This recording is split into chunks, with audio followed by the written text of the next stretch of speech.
Bonjour les amis. Alors on continue notre petite série où nous essayons de chausser les lunettes d'une vision biblique du monde pour essayer de considérer un petit peu quels sont les éléments qu'on peut capitaliser de cette crise que nous traversons, que nous venons de traverser, qu'on finit de traverser avec le coronavirus et ces mesures de confinement ou semi-confinement. Alors ensemble, on va réfléchir à une perspective biblique de ce qui s'est passé pour continuer de contribuer en tant que corps à l'avancement du règne du bon roi Jésus. Parce que si nous sommes son corps, nous devons aussi nourrir nos choix d'une vision biblique du monde. On sait que ce temps de sabbat forcé ou obligatoire a été un temps extraordinaire pour se centrer sur Dieu, sur nos âmes et sur les autres. Alors au niveau individuel, qu'est-ce que cette crise a engendré?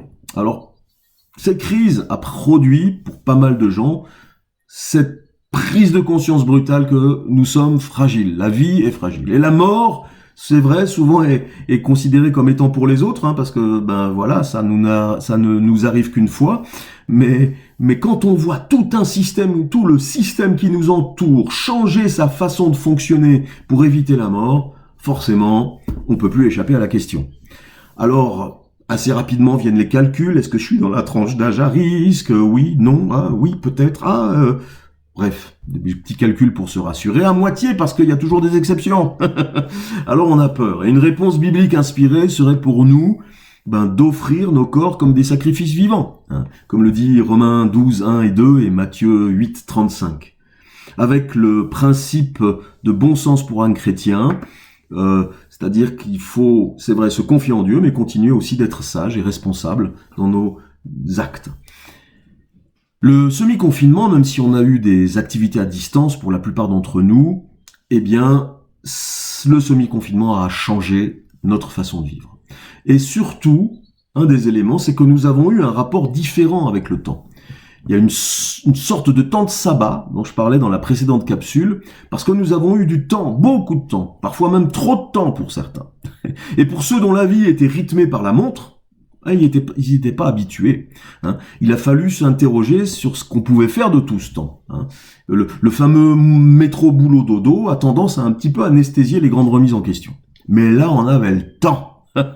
Alors, on sait qu'on passe tous individuellement par des temps de remise en question. Mais là, la spécificité de ce temps, c'est qu'on est tous plus ou moins passés ensemble par les mêmes questions. C'est le propre d'une crise globale. Alors, ce qui est intéressant justement derrière tout ça, c'est qu'on voit des grandes lignes quand même se dégager de ces temps particuliers. Et on sait que globalement, qu'est-ce qu'on a fait? Comme moi le premier, on a profité dans un premier temps de faire des choses qu'on n'arrivait pas à faire avant, dans les temps de normalité. Et d'autres, parfois les mêmes, ont rapidement glissé vers l'assouvissement de passions, de pulsions, soit pour échapper à l'ennui, soit pour échapper au stress, à la crainte, ou tout simplement pour éviter de penser. Toujours est-il qu'un principe biblique a été mis en évidence pendant cette crise. Et ce principe, c'est la maîtrise de soi. Est-ce que ce sont les activités, le train-train quotidien qui dirige ma vie, ou est-ce que c'est moi? Des temps comme ceux-ci, où tout à coup, on retrouve la possibilité de maîtriser de son temps, ne sont pas si faciles que ça à gérer. Il y a une forme de reconquête de soi, de reconquête d'une maîtrise de soi. Et si on n'est pas intentionnel dans la façon de gérer son temps, les exutoires charnels de l'ennui et de la crainte se mettent en place bien plus rapidement qu'on ne le pense. Consommation de séries, et ça on sait, les statistiques du début de confinement le disaient, consommation de séries, programmes de sport rediffusés, jeux vidéo en ligne à gogo, consultation de sites pornographiques, tout cela a explosé en début de confinement. Elihu, l'ami de Job, celui qui ne sera pas réprimandé à la fin du livre, dit à Job dans le chapitre 36 au verset 21, « Prends garde de pécher car la souffrance t'y dispose. » Et c'est vrai, c'est tellement important de continuer de vivre nos crises dans la transparence, sous son regard, et de se considérer comme mort et péché par sa grâce, et vivant pour Dieu en Jésus. Pour ceux qui l'ont voulu aussi, ce temps de sabbat nous a apporté la possibilité de prendre plus de proximité avec Dieu, avec sa création aussi. Et certaines choses ainsi ont pu être exposées, et puis réalignées. Alors quand on parle maintenant de retour à l'ancienne normalité ou bien d'arriver dans une nouvelle normalité, on sait, et il faut le savoir, que la vie peut prendre de très mauvaises habitudes très facilement.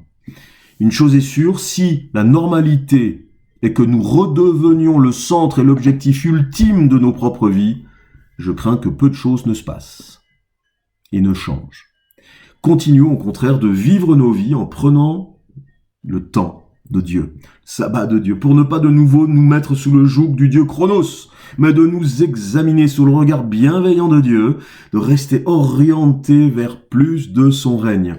C'est l'occasion de continuer dans une forme d'authenticité, découverte sur son regard, tout en continuant de chercher l'alignement pour examiner nos vies, nos choix, nos investissements devant Dieu. Car ce temps de remise en question, finalement, pour chacun, équivaut finalement, globalement, à un temps de purification de l'Église. Bah oui, on est l'Église.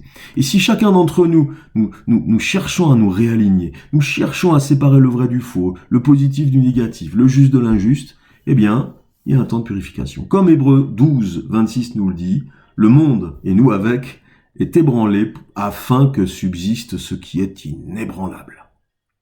En bref, cette crise révèle la nature des matériaux qu'on a utilisés pour construire nos vies, et ce temps est une grâce, a été, et doit continuer, au travers de ces temps de sabbat, d'évaluer nos constructions pour réaligner ce qui a besoin de l'être.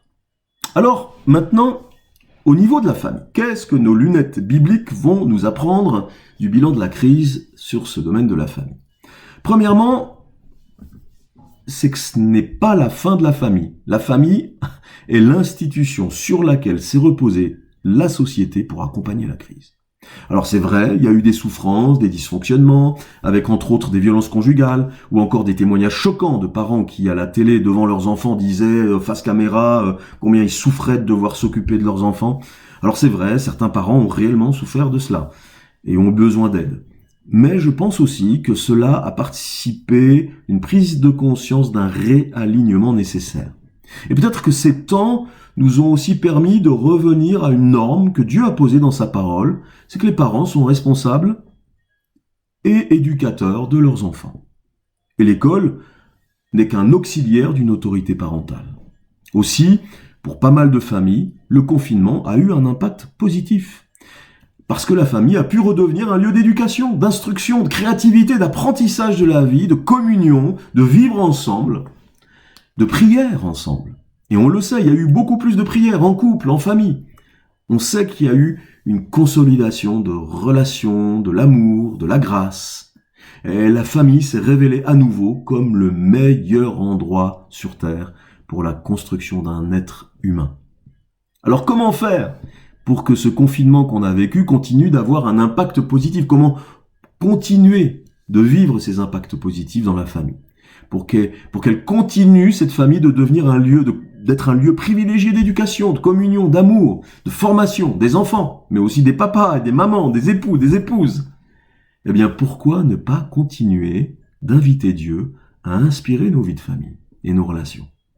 Pourquoi ne pas continuer de l'inviter à venir consolider nos relations, nous inviter à célébrer l'amour, l'alliance?